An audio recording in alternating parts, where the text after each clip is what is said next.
Saudi अरब और America के बीच tension बहुत ज्यादा बढ़ चुकी है। 80 साल के बाइडेन का मजाक उड़ा दिया सऊदी क्राउन प्रिंस MBS ने, यानी कि मोहम्मद बिन सलमान ने दिमागी हालात पर उठा दिए हैं सवाल और बड़ा दावा कर दिया है। जानेंगे क्या कुछ चल रहा है बाइडेन और सऊदी प्रिंस के बीच। तो वहीं दूसरी तरफ जर्मनी ने गजब का यू टर्न मारा है और अब कश्मीर मामले में जर्मनी ने महाखेल कर दिया है। आइए जानते हैं इन खबरों को विस्तार। सऊदी अरब और अमेरिका के बीच इस वक्त रिश्ते किस तरीके के चल रहे हैं, पिछले दिनों कई खबरों में निकलकर सामने आ गए हैं, लेकिन अब मामला निजी हमलों का होने लगा, यानी कि एक दूसरे के ऊपर हमला होने लगे हैं, वो भी निजी तौर पर। वैसे तो बात करें बुढ़ऊ बाइडेन की, तो बुढ़ऊ बाइडेन कई जगह पर गलतियां करते हुए नजर आते हैं। जैसे हाल के कई वीडियोज आप देखेंगे जिसमें बाइडेन को दिखाया गया है कि किस तरीके से बाइडेन गलतियां करते हैं। दरअसल हुआ ये था कि बाइडेन जबरदस्ती पहुंचे थे सऊदी अरब, और सऊदी अरब में वो प्रिंस से मुलाकात करना नहीं चाहते थे। ये मुलाकात जबरदस्ती वाली थी, क्योंकि आखिर बाइडेन किस मुंह से मोहम्मद बिन सलमान से मिलते। एक बार को बाइडेन उन्हें हत्यारा भी कह चुके हैं। जमाल खशोगी हत्याकांड को लेकर बाइडेन ने एकदम साफ साफ कह दिया था कि हम इस चीज को बर्दाश्त नहीं करेंगे। वो तो अमेरिका में जब ट्रम्प आए तो ट्रम्प ने सऊदी अरब के साथ रिश्तों को अच्छा किया। सऊदी अरब के या फिर ये कहें अरब जगत से कई तरह की तस्वीरें निकल कर आने लगी। ये जो है ये ट्रम्प की अरब जगत के साथ एक फेमस तस्वीर है, जिसको लेकर एक कार्टून ने भी भविष्यवाणी की थी। वैसे आपको बता दें इस तस्वीर के बारे में एक फेमस कार्टून सीरीज है अमेरिका की ही, जिसमें कहा जाता है कि काफी पहले भविष्यवाणी कर दी गई थी। खैर, कहने का अर्थ ये है कि ट्रम्प ने फिर भी रिश्तों को सुधारा, लेकिन बाइडेन ने एकदम से सऊदी अरब के साथ रिश्तों को बिगाड़ लिया। अब ऐसे में बाइडेन अगर सऊदी अरब जाएंगे तो उन्हें सुविधाजनक तो लगेगा नहीं। यही वजह है कि कहा जाता है कि जब बाइडेन और क्राउन प्रिंस की मुलाकात हुई तो ऐसा लग रहा था जैसे बाइडेन वहाँ रुकना ही नहीं चाहते हैं। बाइडेन जो पॉलिसी वाली चर्चाएं थी उसमें दिलचस्पी ले ही नहीं रहे थे।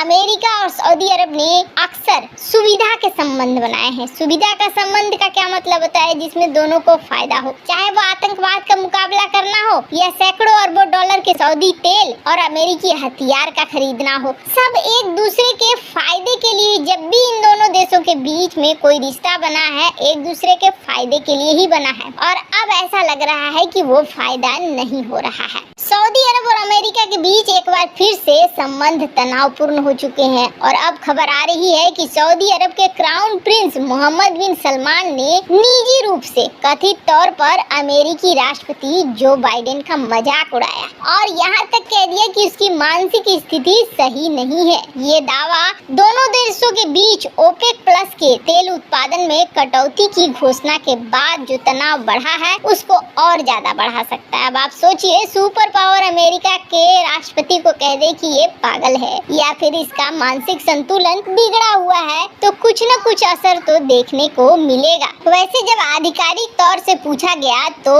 प्रिंस फैजल ने बोला कि ऐसा कोई बात नहीं है, बाइडेन का मजाक नहीं उड़ाया गया है। और वैसे कहा जाता है कि जिस समय बाइडेन का मजाक उड़ा रहे थे सऊदी प्रिंस, उसी समय राष्ट्रपति डोनाल्ड ट्रंप की तारीफ कर रहे थे। खैर, ये लड़ाई अब और आगे बढ़ रही है वो तो साफ दिख रहा है। पर भारत के लिए एक बहुत अच्छी खबर आ रही है, और ये खबर अमेरिका के लिए बिल्कुल भी सही नहीं है। वैसे तो आपको बता दें, हाल ही में जब बिलावल भुट्टो पहुंचा था जर्मनी, तो जर्मनी की विदेश मंत्री ने एक बड़ा ही ऊटपटांग बयान दिया था, और ये ऊटपटांग बयान तब ये माना जाने लगा था कि अमेरिका के दबाव में या ये कहे अमेरिका के लाइन लेंथ में चलने के लिए दिया गया है, क्योंकि यही वो समय था जब अमेरिका के एम्बेसडर POK पहुंचे थे और उसे उन्होंने आजाद कश्मीर बताया था। तब जर्मनी के विदेश मंत्री ने ये कह दिया था, वो भी बिलावल भुट्टो के साथ खड़े होकर, कि कश्मीर मामले का हल होना चाहिए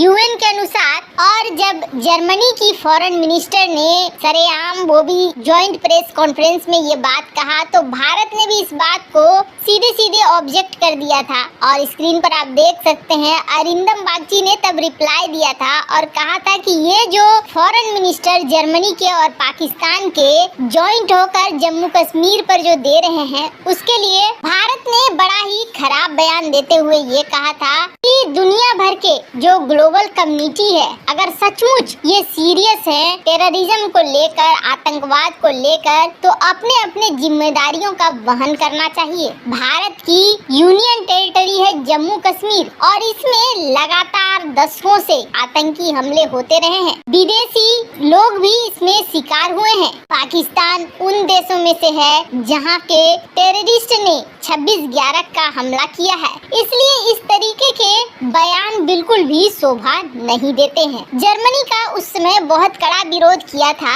भारत ने। वैसे बड़ी बात ये है कि कश्मीर को लेकर ये बातें पाकिस्तान और शरीफ सरकार तब लेकर बैठी पड़ी है जब बाजवा ने अपने बयान में इस बात को कहा था कि दुनिया बहुत आगे निकल चुकी है और हमें भी अब आगे निकल जाना चाहिए। बाजवा ने कश्मीर मामले को लेकर कोई भी बात नहीं कही थी, लेकिन उसके बाद से शरीफ गवर्नमेंट हर जगह कश्मीर कश्मीर लेकर उछल रही है। जैसे ही कश्मीर मामले में पाकिस्तान को थोड़ा सहारा दिखने लगा अमेरिका की तरफ से, तभी ये बयान जर्मनी का भी आया था। तो ऐसे में समझ में आने लगा कि कहीं जर्मनी और अमेरिका दोनों साथ मिलकर कश्मीर मामले में तो नहीं उछल रहे हैं। पर आखिरकार जर्मनी ने यहाँ पर सारे खेल को पलटा और जर्मनी लाइन पर आ गया। आपको बता दें, सबसे पहले तो जर्मनी के जो एम्बेसडर हैं भारत में, उन्होंने एक बात कही। उन्होंने कहा कि पीएम मोदी ने जो ये बात कही ना कि आज का समय युद्ध का समय नहीं है, ये पूरे यूरोप में पसंद किया गया। यहाँ से उन्होंने शुरुआत की इस बात को और उसके बाद उन्होंने ये कहा कि जर्मनी ने कश्मीर पर अपना कोई रुख नहीं बदला है। ये एक जटिल समस्या है और इस समस्या का समाधान द्विपक्षीय तरीका से ही हो सकता है। भारत और पाकिस्तान दोनों आपस में मिलकर ही कर सकते हैं। कोई तीसरा शख्स आकर इसको हल नहीं कर सकता है और हमारी नीति कोई नई नीति नहीं है, हम अपने पुराने रुख पर कायम हैं। वैसे आपको बता दें, जब उनसे कहा गया कि आप तो ऐसा कह रहे हो लेकिन आपके फॉरेन मिनिस्टर ने तो कुछ और ही कहा, तो आपको बता दें उन्होंने कहा कि मैं इस मुद्दे को और ज्यादा नहीं खींचना चाहता हूँ, लेकिन हमारा बयान एकदम से साफ है कि हमने कोई रुख नहीं बदला है। कश्मीर पर जो भी मामले हैं वो भारत पाकिस्तान दोनों मिलकर सुलझाएंगे, इसमें किसी तीसरे देश की कोई भूमिका नहीं होनी चाहिए। वैसे ये बहुत ही अच्छे वाला यू टर्न है जो जर्मनी ने इस बार मारा है कश्मीर पर। पहले ईरान और फिर जर्मनी, ये बहुत अच्छा संजोग है। वैसे आपको क्या लगता है, इन सब मामले में आपकी क्या राय है? कमेंट कर जरूर बताएं।